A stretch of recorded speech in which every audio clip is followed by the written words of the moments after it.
May sciatica ka ba at nais mong mabawasan ang mga sintomas at sakit gamit ang simpleng ehersisyo? Huwag ka nang maghanap pa. Sa video na ito, ituturo ko ang isang simpleng routine na makakatulong mapabuti ang kalidad ng iyong buhay. Ako mismo ay dumaan na sa isang katulad na karanasan.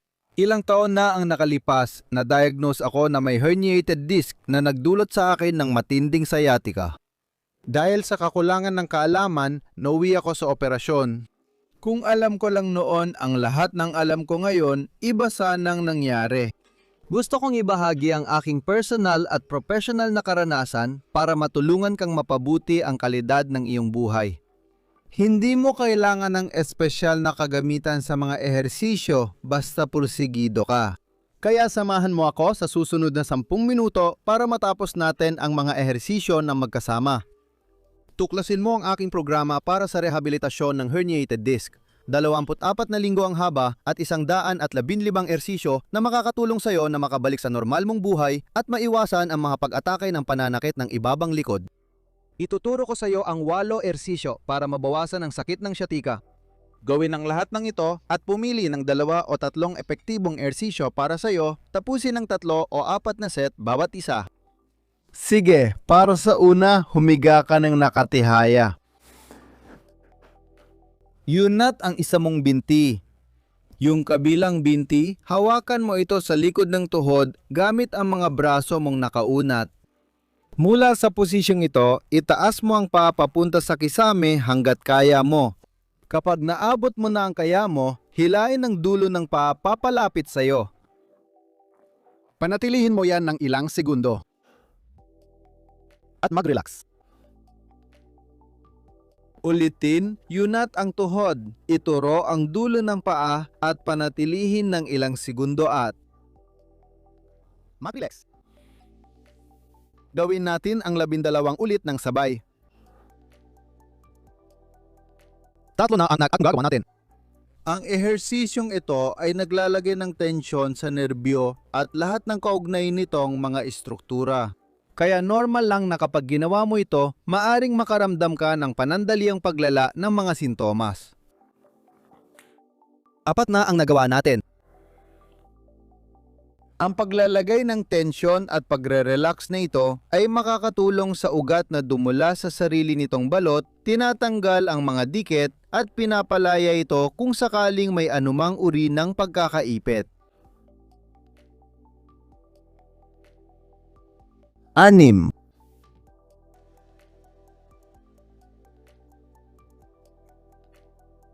7. Kailangan mong gawin ito siyempre sa panig o binting may pananakit dahil sa sciatica. 8. 7.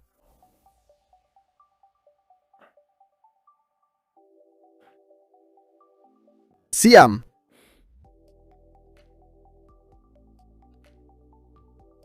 At sa video, magpapanggap tayo na parang ang sciatica ay umiral lang sa kanang bahagi. 2 na lang, 11, huling ulit at 12. 11. Huling ulit at 12.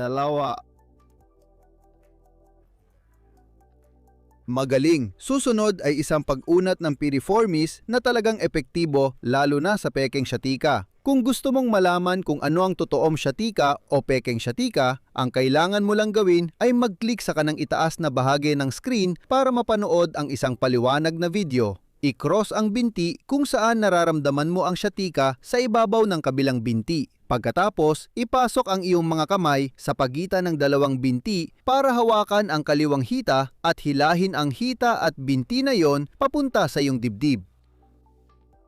Mapapansin mo ang paninikip sa bahagi ng puwit sa kanang puwit. At habang mas inilalapit mo ang kaliwang tuhod sa dibdib, mas lalakas ang paninikip. Pwede nating baguhin ang ehersisyo at stretching sa pamamagitan ng ibang posisyon ng paa. Habang mas malayo mo ito inilalagay mula sa balakang, mas kaunti ang tensyon. At habang mas malapit mo ito inilalagay sa balakang, mas malakas ang tensyon ng pag-unat. Kaya hanapin mo ang posisyon na komportable ka at nararamdaman mong malakas ang hatak at panatilihin ito ng 45 segundo. Gawin natin ito ng sabay. 5 segundo. Pause. 10.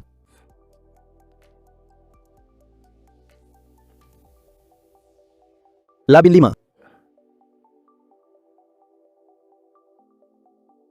20. 25.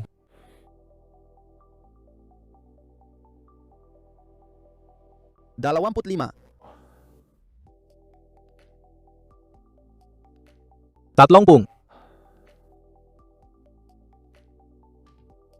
35. 40. 43, 44 at 45. Napakagaling. Unat mo ang iyong tuhod at ilagay ang paa sa sahig. Humiga ka sa iyong kaliwang tagiliran. Ang paa sa ilalim ay dapat nakabaluktot, ang paa sa ibabaw ay nakaunat. Ang ehersisyong ito ay tinatawag na sidekick at mahusay itong gumagana para muling lagyan ng tensyon ang mga estrukturang neural kabilang na ang sciatic nerve, tulad ng ginawa natin sa unang ehersisyo. Ayos, kailangan mo lang iusog ang paa pasulong na parang sumisipa habang sabay hila ng dulo ng paa papalapit sa iyo. Panatilihin ito ng ilang segundo, i-relax ang paa at ibalik muli ang binti sa orihinal na posisyon. Yusog ang binti pasulong na parang sisipa, tapos hilahin ang dulo ng paa palapit sa iyo. Muli, ang ehersisyong ito ay tumutulong upang mapabuti ang paggalaw ng ugat sa sarili nitong daanan para maiwasan ang pagbuo ng mga dikit-dikit at para hindi maipit o madiin ang ugat. Uulitin natin ito ng 12 beses. 4 na ang nagagawa natin.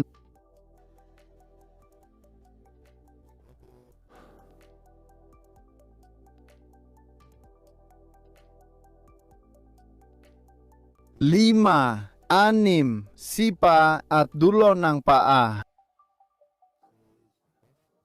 Punta del pie. 7, sipa at dulo ng paa.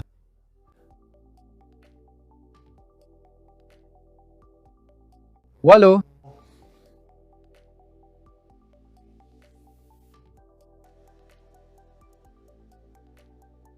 9, 10.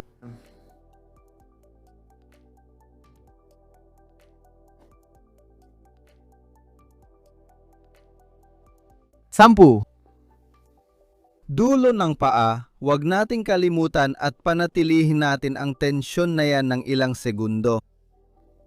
11, huling ulit at 12. 12.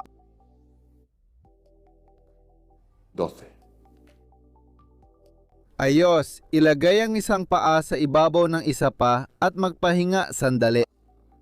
Gagawin natin ulit ang isang dural na mobilisasyon na medyo mas agresibo kung sakaling hindi gumana ng maayos ang mga nauna at kailangan mong dagdagan pa ng kaunting tensyon sa iyong sciatic nerve. Para dito, kakailanganin mo ng tuwalya o power band. Handa na ang power band ko. Para gawin ng ehersisyo, humiga ka ng nakatihaya. Iwanang tuwid ang kaliwang paa at ang kanang paa ay nakabaluktot pataas sa ibabaw mo. Mula diyan, gawin mo ang isang pag-ikot at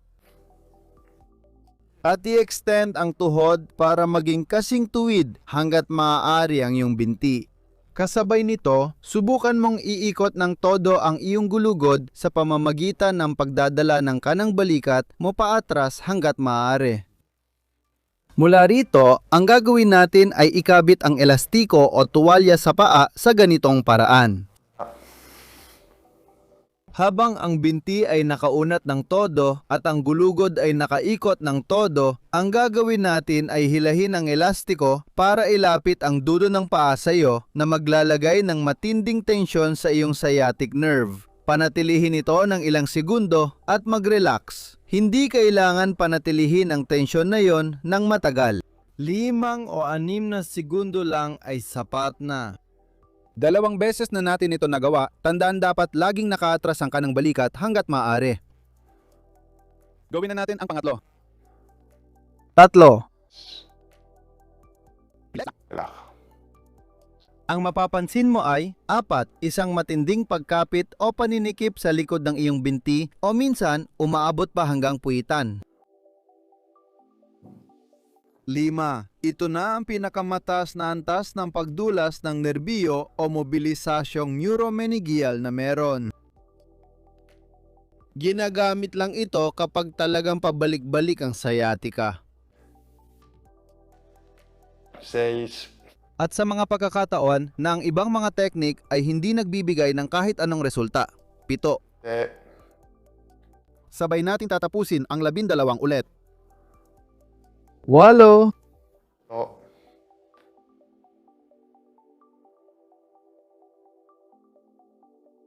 Siyam.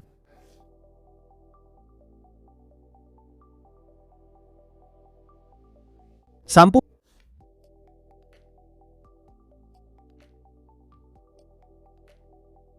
11. 12.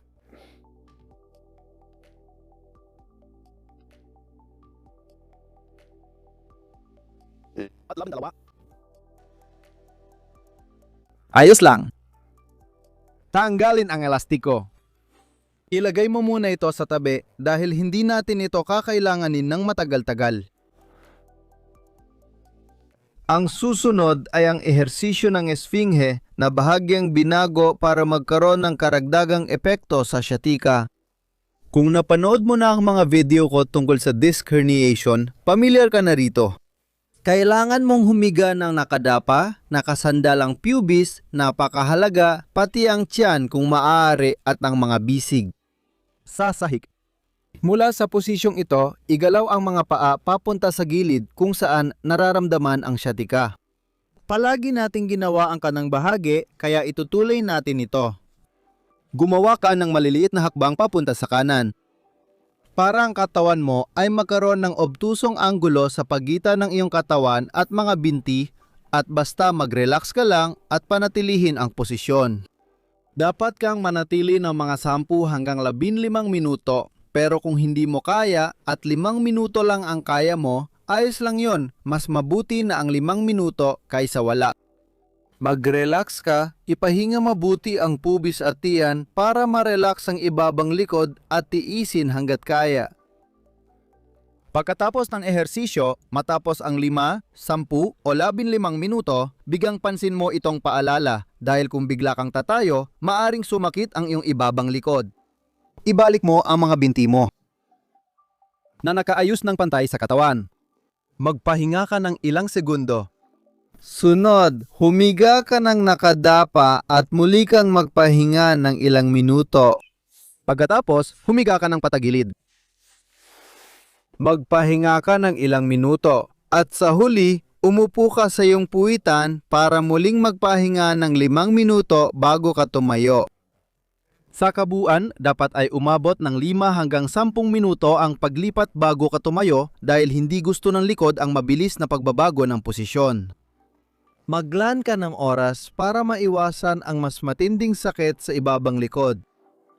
Ang susunod ay isa sa mga paborito ko pagdating sa sciatica na dulot ng syndrome ng piriformis. Napakadali lang nito, pwede kang humiga sa gilid ng iyong sofa o sa gilid ng iyong kama. Humiga ka ng nakadapa at iunat ang mga binti mo kung maaari. Ako, dahil matangkad ako, halos wala nang natitirang sofa para maunat ko ng buo ang mga binti ko. Ang mahalaga ay ang kabilang binti na kailangang nakaangkla. Gaya ng nakikita mo dito, eksakto sa likod ng tuhod. Hayaan mong bumagsak ang kanang tuhod pababa sa sahig. Mula sa posisyong ito, magpakakomportable ka. Ipatong ang ulo mo at itaas ang tuhod mo ng pinakamataas hanggat maaari hanggang maging halos pantay ito sa sahig o pinakamalapit sa pagiging pantay sa sahig. Panatilihin ito ng ilang segundo at mag-relax. Hayaan mong bumagsak ang tuhod mo pababa sa sahig. Ulit, itaas. 2, 3, 4, 5. Mag-relax. Tatapusin natin ang 12 ulit ng sabay-sabay. 2, 3, 4, 5. Mag-relax. Mahalaga ang ehersisyong ito dahil na-activate nito lahat ng mga kalamnan na nagpapaiikot palabas sa balakang. Nagbibigay ng isang napakagandang pakiramdam at isang epektibong paraan para maibsan ang sciatica kung ang pinagmulan ay ang kalamnan na piramidal o piriformis. Tara na sa ikapat. 3, 4, 5. 5,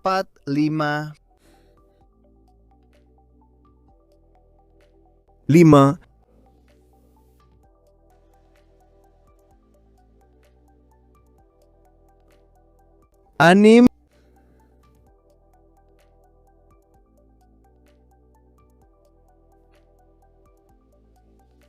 8, so, 9.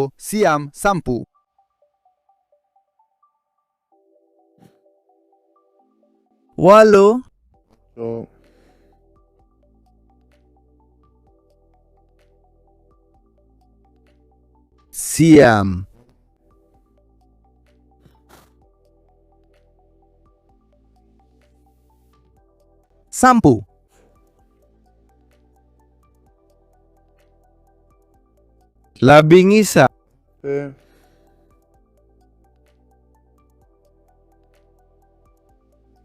11. 12. Napakagaling. Yunat at ipahinga ang iyong binti. Anong pakiramdam mo sa puwitan mo? Sa akin, masasabi ko na mas pagod ang kanang puwitan ko kaysa sa kaliwa. Sige, punta na tayo sa huling ehersisyo ng panukalang ito ng sciatica. Sige. muy bien. Ang huling ehersisyo ay isang neuromeningeal na mobilisasyon katulad ng ginawa natin sa unang ehersisyo. Ang ganitong uri ng mobilisasyon ay hindi masyadong komportable at ang layunin nito ay mula sa dalawang dulo ng ugat, ibig sabihin mula sa bahagi ng leeg hanggang sa binti, igalaw ito para hindi magkaroon ng mga pagdikit at para mapalaya ito kung sakaling may pagkakaipit. Kung gusto mo pa ng karagdagang impormasyon tungkol sa ganitong uri ng neuromeningeal na mobilisasyon, inirerekomenda kong i-click mo ang kanto na yon para mapanood ang kaukulang video. Sige, umupo ka lang. Gamitin ang binti kung saan mo nararamdaman ang sciatica. Muli, kanang binti ulit ito. Yunat mo ng buo ang binti mo. Sunod, igalaw mo ang iyong leeg paatras at sabay na hilahin ang dulo ng iyong paa papalapit sa iyo. Sa ganitong paraan, iniinat natin ang ugat sa bahagi ng binti at pinaikli naman ito sa bahagi ng leeg. Habang nakaunat ang binti, gawin natin ang kabaligtarang galaw. Iyuko natin ang baba papunta sa dibdib at itutok ang dulo ng paa pababa. Sa pagkakataong ito, iniinat natin ito sa bahagi ng leeg at pinaikli naman sa bahagi ng binti. Magpatuloy tayo. Iunat ang leeg paatras at hilahin ang dulo ng paa palapit sa iyo. Pagyuko ng leeg, itutok ang dulo ng paa pababa. Pag-uunat ng leeg, hilahin ang dulo ng paa papalapit sa iyo. Pagyuko ng leeg, itutok ang dulo ng paa pababa. Kung mapagod ang binti mo, maaari mo itong hawakan sa likod ng tuhod. Walang problema, basta komportable ka sa ehersisyo. Pag-unat ng leeg, hilahin ang dulo ng paa papalapit sa iyo. Pagyuko ng leeg, itutok ang dulo ng paa pababa. At magpatuloy tayo, ilang beses ba ang tama? Ang paggawa ng 10 hanggang 15 ulit sa 3 o 4 na magkasunod na set ay magandang paraan para mapagana ang pagdosdos ng nerbyo upang mapalaya ang nerbyo at maiwasan ang pagbuo ng mga pagdikit.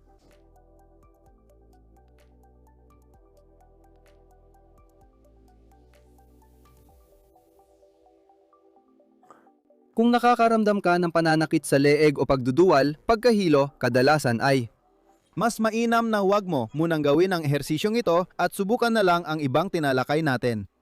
Ano sa tingin mo? Ang mga ehersisyo para sa mobilisasyon ng nerbyo, kahit na epektibo, ay maaari ring maging talagang hindi kaaya-aya. Huwag kang sumuko at gawin mo ito hanggang makumpleto mo ang lahat ng ulit.